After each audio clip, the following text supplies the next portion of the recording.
할렐루야. 자, 오늘도 지난주에 있던 말씀을 다시 한번 2부 시간으로 가지면서 본문에 있는 말씀 가지고 잠시 은혜를 나누고자 합니다.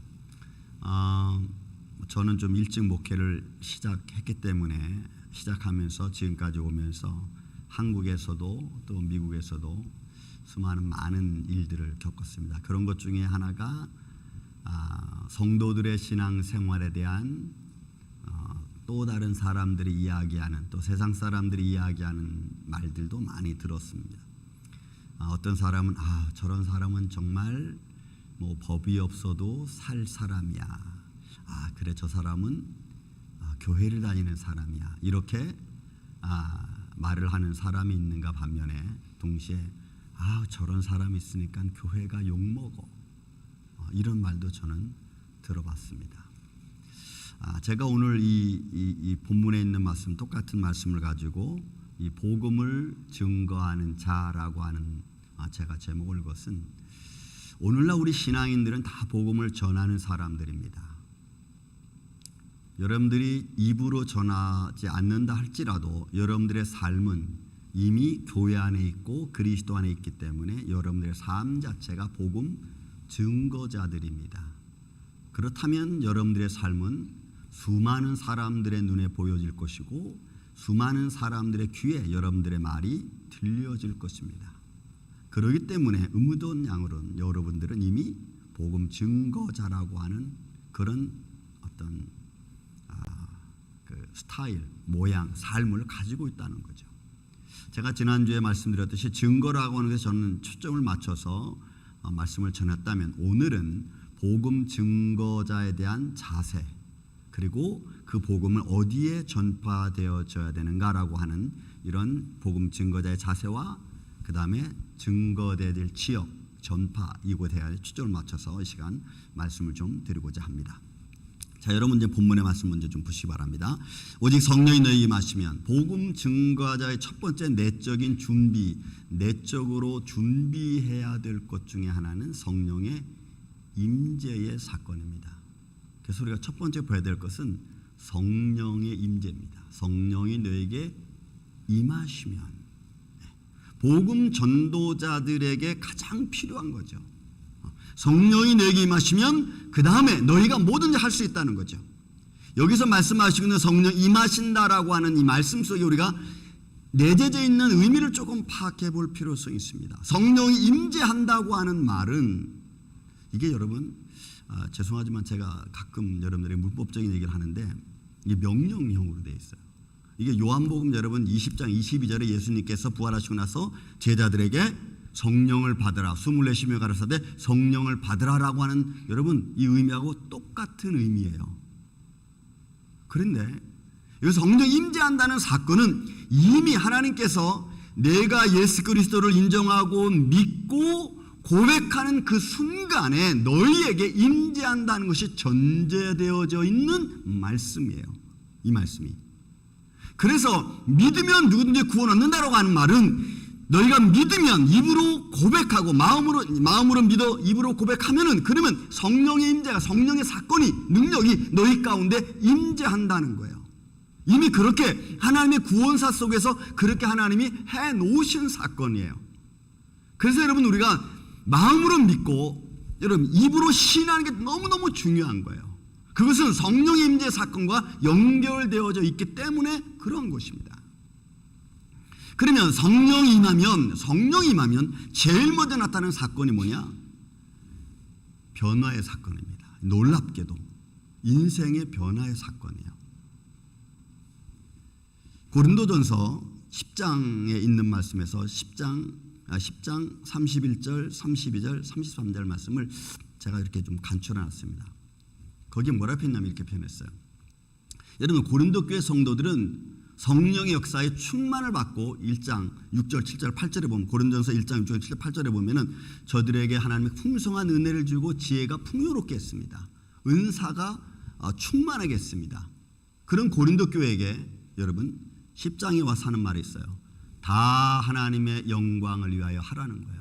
하나님이 너에게 베풀어 주신 모든 은혜와 모든 지혜와 모든 은사는 다 하나님의 영광을 위해서 하라는 거예요. 너에게 주신 하나님의 달란트, 재능, 하나님의 영광을 위해 살아가는 겁니다. 여러분 어떠십니까? 오늘 내게 주신 하나님의 은혜의 사건들, 내게 주신 재능, 하나님의 영광을 위해서 과연 내가 쓰고 있는지, 아니면 나 자신만을 위해서 내가 쓰고 있는지. 그뿐만이 아니죠. 거치는 자가 되지 말고 모든 사람을 기쁘게 하라고 했어요. 그러니까 고린도 교회는 여러분, 오늘날 교회의 하나 어떻게 보면 상징 모델적인 겁니다. 그렇게 성령의 충만을 받고 지혜가 풍성하고 하나님의 은사가 충만한 교회에 너무나도 많은 문제를 가지고 있던 교회가 고린도 교회였어요. 그런 고린도 교회에게 거치는 자가 되지 말라는 거예요. 너희가 영적으로 충만하냐? 그러면 영적으로 충만한 것을 가지고 하나님께 영광과 찬양을 돌리지, 그것 가지고 오히려 교회에 거치는 자가 되지 말라는 거예요. 모든 사람을 기쁘게 하는 자의 삶을 살아가는 겁니다. 방언받은 자가 있습니다. 그러면 질서를 따라서 하라 그랬죠. 예언한 자가 있다면 질서를 따라서 예언하라는 거예요.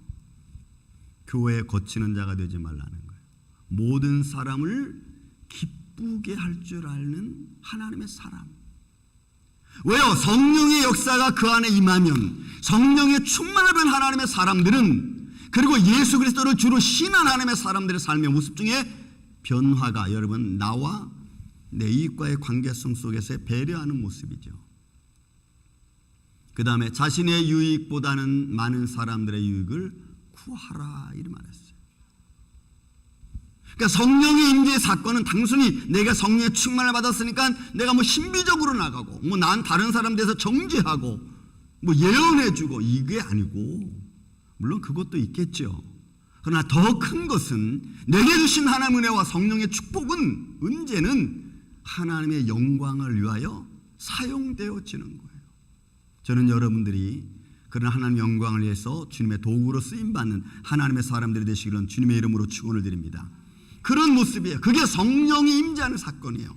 그러면 본문에 있는 말씀, 너희는 성령이 너희에게 임하시면 너희가 권능을 받고, 여러분 이 권능이라는 단어도 굉장히 중요합니다. 여러분 dynamis, 여러분 이건 힘이에요.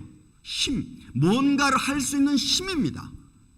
그러니까 하나님이 내게 성령의 충만함을 주시면 갑자기 내가 할 수 있는 마음이 생기는 거예요. 전도할 수 없던 사람이 남 앞에 가서 예수 믿으세요라고 말하지도 못한 사람이 갑자기 그렇게 말하고 싶은 마음의 충동이 생기는 거예요. 그게 여러분 용기고 담대함입니다. 내가 믿음 안에 있으면 그 믿음이 나를 움직이는 거죠.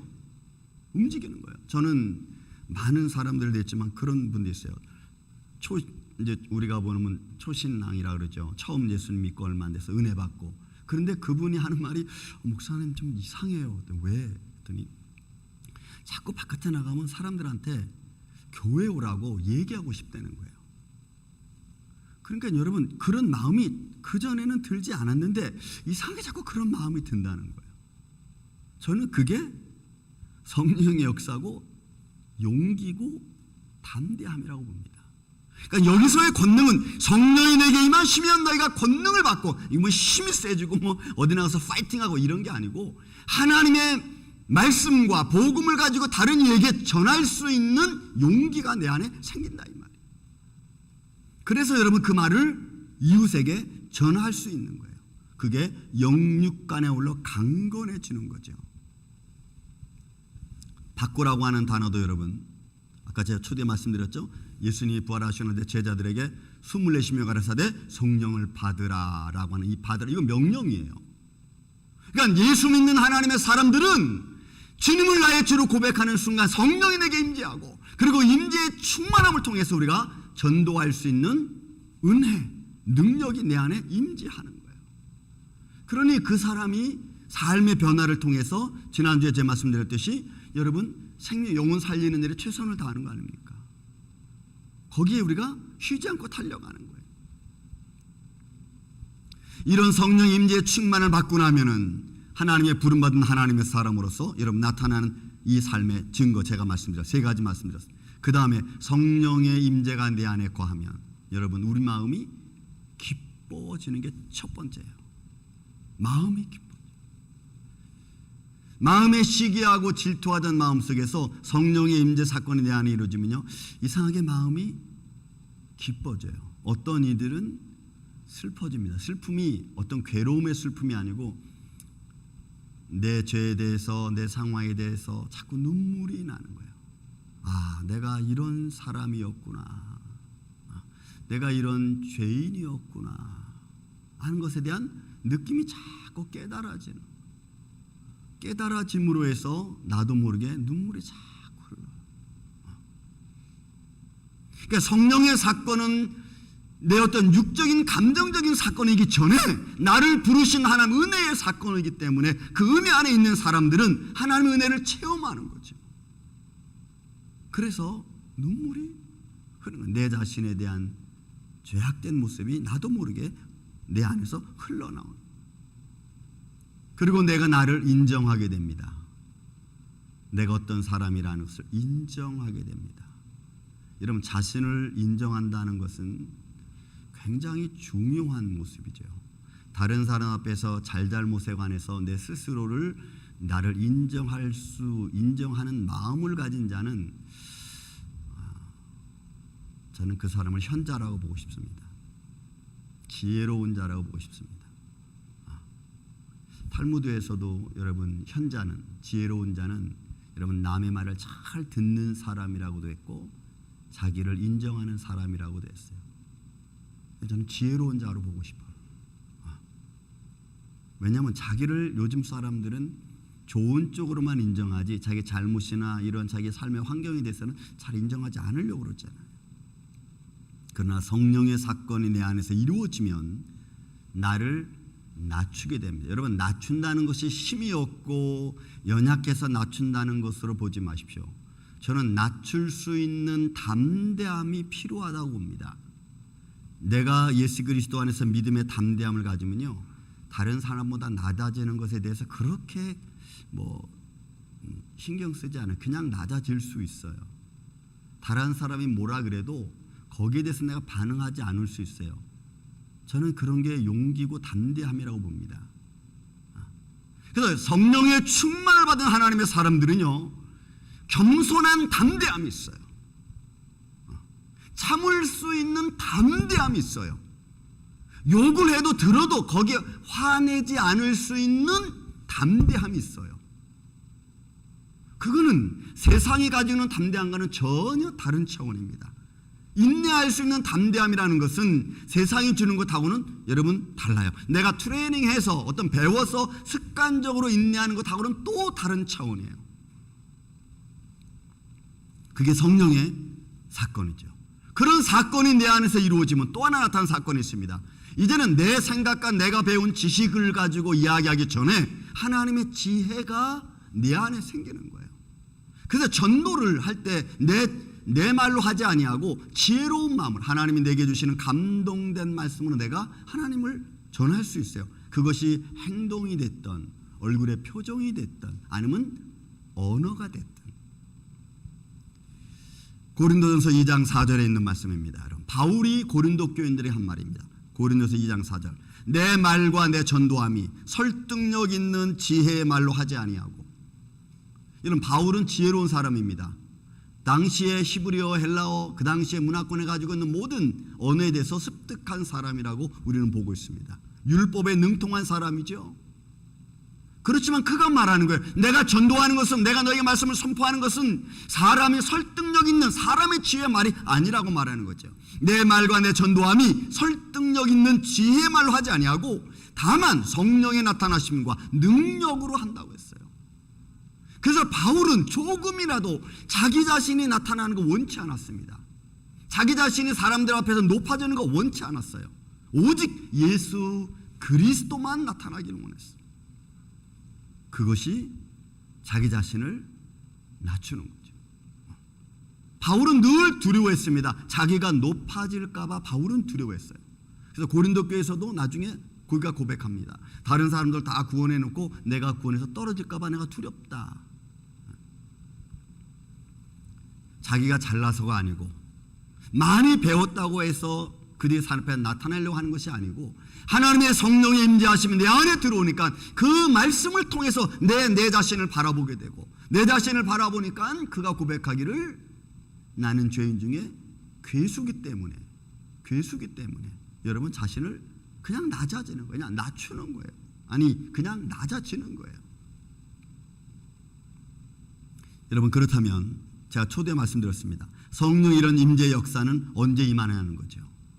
여러분, 이게 또 중요합니다. 저는 여러분들이 믿음의 고백을 통해서 예수님을 나의 구주로 믿었고, 그렇다면 이런 말 한마디인데, 예수님을 나의 구주로 믿었습니다. 나의 주님으로만 내가 받아들였습니다. 내가 그리스도 안에 산다고 여러분들이 믿습니다. 그렇다면 여러분, 그렇다면 그 이후의 삶이 여러분들을 그렇게 여러분들이 고백하는 것을 증거해 주어야 됩니다. 여러분들의 삶이 증거해 주어야 됩니다. 여러분들의 언어가 여러분들이 예수님을 나의 구주로 받아들인 믿음의 사람이라는 것을 여러분들의 사용하는 언어가 증거해 주어야 됩니다. 왜냐하면 그럴 때 여러분들의 믿음과 여러분들의 언어와 행동이 하나가 되기 때문에 그래요. 왜냐하면 하나님의 말씀은 사람의 말이 아니잖아요. 여러분, 우리가 성경을 하나님의 감동으로 된 것으로 우리가 믿습니다. 성경도 디모데후서 3장 15절에 말씀하니까 성령의 감동으로 됐잖아. 성령의 감동으로 된 하나님 말씀을 내가 믿으면 이런 그 말씀의 능력이 내 안에 있는 줄로 믿습니다. 그러면 그 말씀이 내 안에 들어오면 나만 변화시키겠어요? 내 생각만 변화시키고 끝나겠습니까? 아니죠. 그 말씀을 받는 모든 사람들에게, 모든 지역으로 나아가는 거죠. 그게 데살로니가 교회의 아름다운 모습이고 상징입니다. 여러분, 데살로니가전서 1장 5절에 있는 말씀에 그렇게 표현합니다. 여러분, 데살로니가전서 1장 5절입니다. 말씀을 사람의 말로 받지 않았어요. 여러분, 데살로니가 교회 성도들의 특징 중에 하나예요.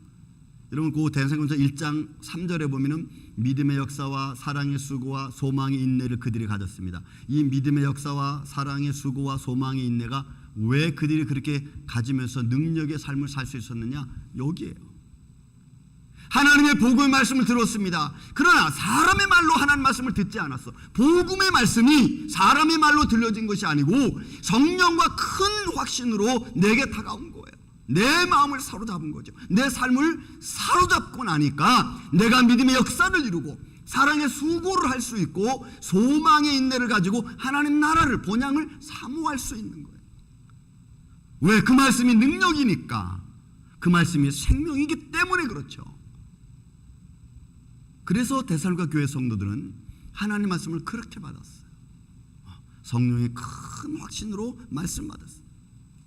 언제 임하느냐? 내가 고백할 때요, 내가 믿을 때요, 내가 받아들일 때요. 거기에 대한 예가 성경에 너무나 많이 있습니다. 여러분, 거기에 초대교회 성도들의 모습이 하나입니다. 그들이 하나님 말씀을 듣습니다. 초대교회 성도들이 막 사도들을 통해서 또는 복음 전도자들의 집사님을 통해서 말씀을 듣습니다. 이런 말씀을 들을 때 성령이 그들에게 임합니다. 그게 여러분 사도행전 10장 이제 고넬로 가정의 첫 번째 모습이에요. 사도행전 10장 1절부터 쭉 11장까지 보면 고넬로 가정에서 이루어졌던 사건이 2장에 걸쳐서 적나라하게 나와 있어요. 여러분, 고넬로가 하나님께 기도하는 것 여러분 다 내용 아시지만 하나님이 보셨어요. 그리고 요바에 있는 베드로를 초청하라고 천사가 이야기하죠. 고넬로가 사람들을 보내서 베드로를 초청해서 하나님 말씀을 듣습니다. 10장 마지막 절에 가면은 성령이 그들이 하나님 말씀을 들을 때에, 베드로가 전하는 예수 그리스도한 하나님 말씀을 들을 때에 성령이 그들에게 임했다 그랬어요. 언제 임합니까? 내가 고백할 때, 말씀을 들을 때, 말씀을 듣고 내가 고백할 때죠. 말씀을 들을 때 그 말씀이, 그 들려지는 말씀이 내 마음을 감동해서, 내 마음을 충동해서 그 말씀을 내가 믿지 않고는, 고백하지 않고는 견딜 수 없는 그런 상황으로 하나님이 나를 이끌어가는 거예요. 그래서 누구든지 믿으면, 이런 믿으면이에요. 그 믿음 안에서 이루어지는 거죠. 성령의 충만함 속에서 내가 그 말씀을 듣고 그 말씀을 내가 받으니까 여러분 받는 거예요. 그러니까 그 안에서 성령의 거룩한 역사가 이루어지고,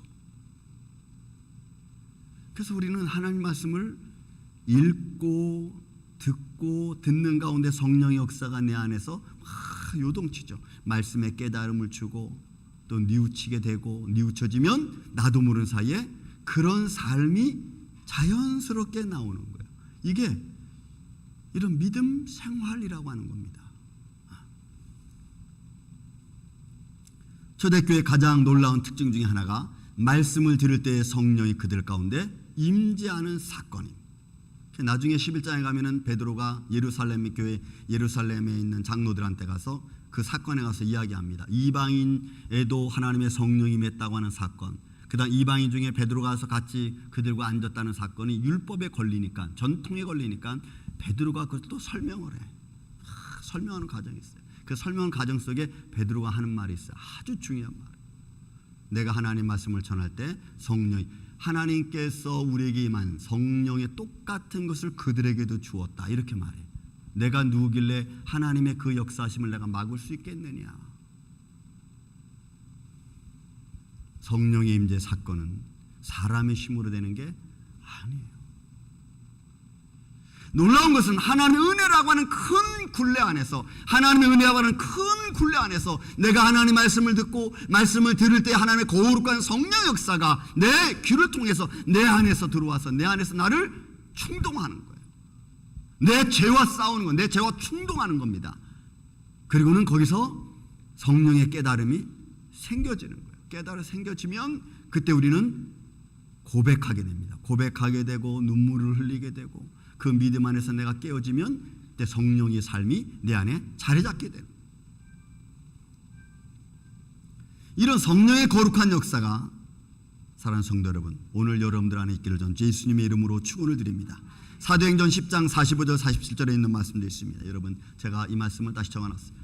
베드로와 함께 온 할례 받은 신자들이 이방인들에게도 성령을 부어주심을 말미암아 놀래니. 여러분요, 놀란 거예요. 왜요? 저들에게는 성령 역사 일어날 줄 몰랐거든요. 그런데 하나님이 저들에게, 믿는 자에게, 말씀을 듣는 자들에게 똑같이 부어주신 거예요. 성령 부어주심을 말미암아 저들이 깜짝 놀랐어. 그래서 성령의 역사는, 하나님의 거룩한 역사는 하나님을 믿고 고백하는 모든 자에게, 그 사람의 삶의 위치가 어디 있든 없든, 부하든 약하든 그건 상관없어요. 하나님의 성령이 거기에 임하는. 사도행전 11장 7절에도 말씀합니다. 그런즉 하나님이 우리가 주 예수 그리스도를 믿을 때에, 여러분, 믿을 때에, 그리스도를 믿을 때에 주신 것과 같은 선물을 그들에게도 주셨다. 내가 누구기에 하나님을 능히 맡겠느냐. 그러므로 성령이 너에게 임하시면, 그래서 복음 전도자들은 성령의 충만한 가운데, 아니 성령이 이미 내 안에 거하죠. 그런 거한다는 사실을, 문제는 내 스스로가 그걸 모르고 있다는 거예요. 여러분 따라서 합시다. 내 안에 성령님이 계십니다. 여러분, 우리 안에 성령님이 계세요. 그래서 그 성령님은 내가 들은 하나님 말씀, 또 내 안에 있는 하나님 말씀을 가지고 나를 깨우치고 나를 움직이죠. 그 사람이 하나님의 사람들이고, 그 사람이 복음 전도자들입니다. 바로 저와 여러분이 복음 전도자들이에요. 알게 모르게 여러분들은 지금 복음을 전하고 있습니다. 왜? 믿지 않는 사람들에게 여러분들이 선한 모습 하나 보이는 것이, 그게 보이지 않는 전도의 한 효과죠. 그리고 어느 순간에는 우리 같이 한번 교회 갑시다, 우리 예수님 믿읍시다. 꼭 여러분들 이 말씀을 전해야 돼요. 여러분들 행동으로 전하고 선을 많이 믿음으로 쌓아놓은 후에는 우리 같이 예수님 믿읍시다. 그 말이 오늘 복음 전도자들이 우리가 살아가면서 마땅히 해야 될 아주 중요한 사건. 그 다음에 이런 복음 전도자들이 성령이 내게 임하시면 내가 권능을 받고 힘을 얻어서, 용기를 얻어서 하나님 말씀을 선포합니다. 누구한테 선포하느냐는 거죠. 이제 누구한테. 그래서 두 번째 우리가 봐야 될 것이 복음 전도하는 지역입니다. 복음이 전파되는 지역이에요. 그런데 여기에는 예루살렘과 사마리아와 온 유대와 땅끝까지 이렇게 표현했어요. 지역적인 것을 표현했어요. 저는 좀 지역적인 것도 있겠지만 좀 인간적인 관계에서 좀 말씀을 좀 보고 싶습니다. 여러분, 이 말씀은 예루살렘과 사마리아와 유대 땅끝까지라는 말씀은 가까운 데서부터 시작해서 먼 데까지예요. 표현으로는 예루살렘과 사마리아와 온 유대와 땅끝까지라는 것은 가까운 데부터 먼 곳까지입니다. 자, 여러분들이 생각하는 가장 가까운 곳은 어디입니까? 가장 가까운 사람은 누구겠습니까? 가장 가까운 곳이라고 하는 의미는 어떤 의미입니까?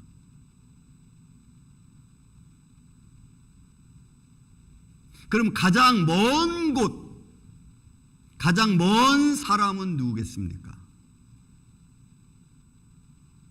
저는 이렇게 생각합니다. 가장 가까운 곳은 내 주위에 있는 사람들이겠죠. 그러나 그런 사람들이 가장 먼 곳인 사람일 수 있어요. 왜냐하면 근거를 어디에 두냐면 하나님 말씀을 받아들이는 곳이 가장 가까운 곳인 것 같아요. 거리하고 상관없이 하나님 말씀을 받아들일 수 있는 사람, 받아들이는 곳, 지역. 그러나 아무리 가까이 있어도 하나님 말씀을 받아들이지 않으면 가장 먼 곳에 있는 사람이고 가장 힘든 사람. 여러분들이 복음을 전하고 믿음적인 생활을 합니다. 가장 가까이 있는 사람들에게 하나님 말씀을 증거하고 내가 믿음의 사람이라는 것을 보여줍니다. 그 사람들이 받아들일 수도 있고 받아들이지 않을 수도 있고, 여러분들은 그 사람들에게 복음을 전합니다. 그러면 그 사람들도 역시 마찬가지로 그것을 받아들일 수 있고 안 받아들입니다. 받아들이는 자가 가장 가까운 사람. 구원받을 만한 은혜가 있다라고 바울이 말하죠. 하나님 말씀을 들었을 때 저는 그런 말도 들은 적 있어요. 저런 장로님만 뵈면 나도 교회 다니고 싶어. 저 장로님만 보면 내가 은혜가 돼. 저 이런 말도 들어봤어요. 반대 말도 들어봤지만 저는 우리 믿는 사람들이 좀 그런 모습이 더 좋지 않을까 싶어요. 그냥 저분만 뵈면 나도 교회 언젠가 나는 교회 갈 거야. 그렇죠? 복음을 받아들이는 곳이 어디든, 그것이 어디든 정말 제일 가까운 곳이죠. 제가 도미니카 갔을 때, 2010년 처음에 갔을 때 우리 교회에서 이렇게 상품 같은 것도 가지고 갔습니다. 아이들이 정말 많아요. 그래서 교회 와서 교회 아이들을 보니까 막 굉장히 많아요. 거기 가서 우리 권영강 집사님도 가서 말씀을 아이들과 같이 선포도 하고 막 이랬습니다. 아이들은 순진해서 그냥 다 받아들입니다. 그 모습이 아름다워요. 너무 아름다워요. 그러니까 하나님 말씀을 받아들이는 곳이 가장 가까운 곳인 것 같아요. 지역하고 상관없이. 그러나 아무리 선을 베풀고 아무리 좋은 이야기를 하도 받아들이지 않으면 여러분 그것만큼 힘들고 어려운 일은 없는 것 같아요. 저희 할아버님이 돌아가셨습니다. 제가 고등학교 때 우리 할아버지를 매년 찾아뵙고 말씀 나누고, 때로는 저희가 그때 교회하고 있었으니까 어머님이 개척하고 있었으니까 할아버지가 교회 저희 집에 오시면 주일날 예배를 같이 드렸습니다. 책상다리를 하시고 점잖게 앉아서 예배를 잘 드리십니다. 그래서 할아버지 오늘 예배 좋았죠? 그럼 좋았어. 그 예수님 믿으세요. 그러면 가만히 계시다가 하시는 말씀이 있어요. 예수님 믿으면 쌀이 나오냐?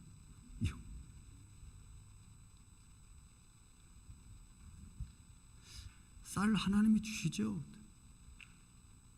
야 이놈아, 주먹을 믿는 게 낫지. 왜? 그분은 농사꾼이시거든요.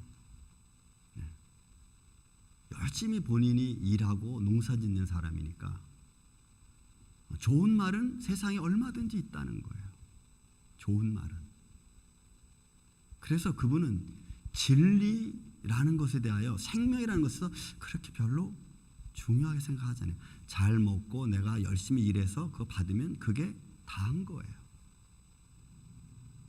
여러분, 근데 그분의 논리가 그분에게만 있겠습니까? 생명을 모르는 이들은 다 여러분 똑같습니다. 죄송하지만 똑같아요. 정말 생명된 진리의 말씀이 내 삶의 주인이고 내 생명을, 내 건강을 지켜주신다는 것에 대한 믿음이 내 안에 없으면 우리는 똑같습니다. 죄송하게도 저희 할아버님은 믿지 않고 돌아가셨어요. 지금도 생각하면 마음이 너무 아픕니다. 그분이 돌아가실 때 3일 동안 너무나 고생을 하셨다는 이야기를 제가 들었습니다. 근데 그 말이 또 너무나 내가 마음이 아파요. 왜 3일 동안 아팠는지를 좀 제가 영적으로 좀 이렇게 느껴지니까 너무 마음이 아파.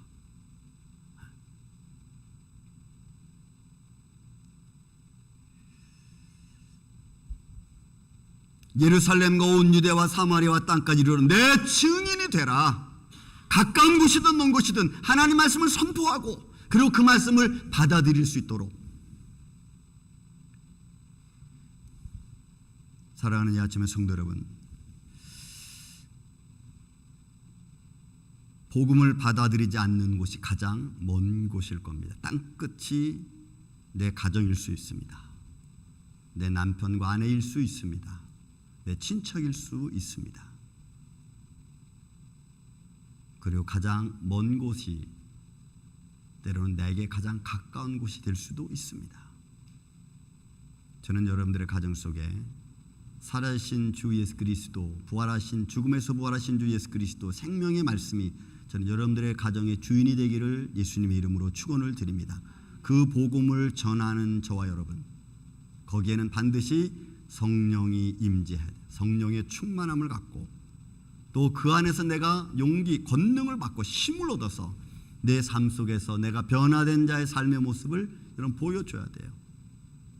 그래서 믿지 않는 사람들로 하여금, 아니면 믿으려고 하는 사람들에게 여러분들의 복음 증거하는 삶의 모습이 증거가 돼서 그들로 하여금 더 주님께 가까이 올 수 있도록, 여러분 그게 여러분 절대로 쉬운 게 아닙니다. 어떤 사람들의 감정을 깎아내려야 되고, 어떤 사람들의 이성을 깎아내려야 되고, 어떨 때는 내 자존심이 상해야 될 때도 있습니다.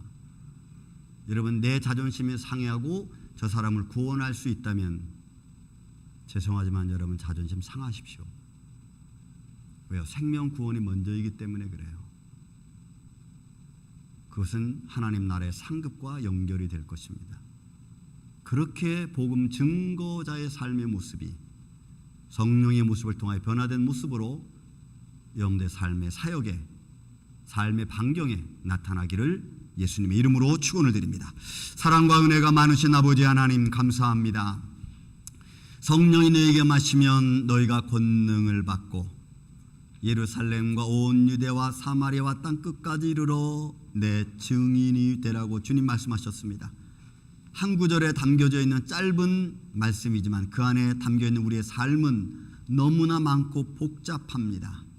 먼저 성령님이 우리 안에 임재하셨사오니 주여 이 종의 모습들을 주님께서 긍휼히 여겨주시고 아직도 변화되지 못한 내 성격, 내 자존심, 또 내 삶의 배경들 주여 믿음의 담대함으로, 겸손의 담대함으로 내려놓게 하여 주옵소서.